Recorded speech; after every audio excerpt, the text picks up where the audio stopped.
Who am I? Oh. I am. I guess the first thing you would say is I am a philosopher.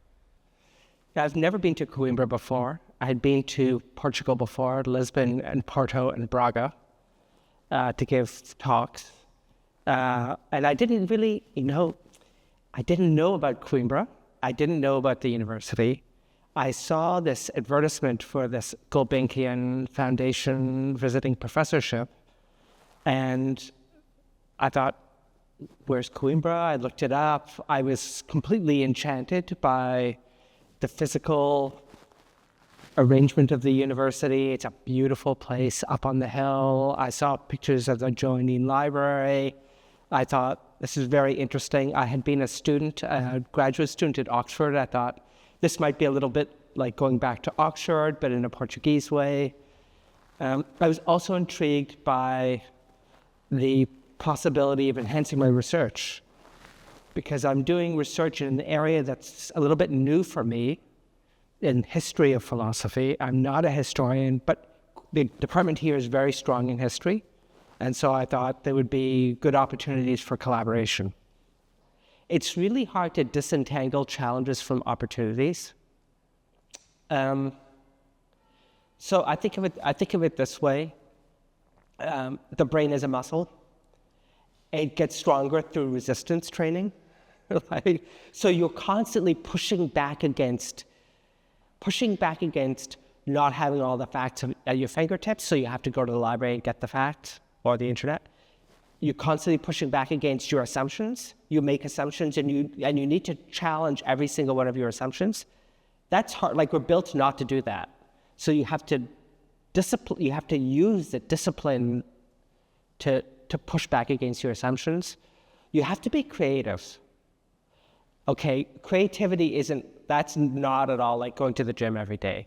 That is like playing little tricks on yourself to generate ideas. That's a challenge. So there are all of those challenges that are really opportunities that scholars face in general. I'm a philosopher, so I'm not stuck with how things are right now. I can think about how things might be and how things should be. So what if we designed AI artist systems so that they don't have to produce the expected fare? And what if they were designed so that they produce things that no human artist would produce, right? Think of it this way. When we train artists, we send them to art school, and we try to get them to make things that are different from what everybody else makes. Suppose we have AI artists and we say, make things that no human being would make. Wouldn't that be cool? Wouldn't it be worth seeing that? Wouldn't that tell us a lot about ourselves? And here's even better payoff. They're not going to take money out of any artist's pocket. So here's a really nice example of how thinking about difference in value can generate interactions that don't have to be conflictual interactions. I am a philosopher. I guess that's my vocation. It's not my job, it's my vocation. It's something that I'm dedicated to. I'm dedicated to bringing philosophy to life in the world for my students, for my readers. I have a family, of course, and I love my family.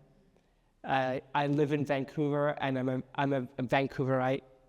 Vancouver's in Canada. I'm definitely a Canadian. I think like a Canadian. I try to promote Canadian values wherever I go.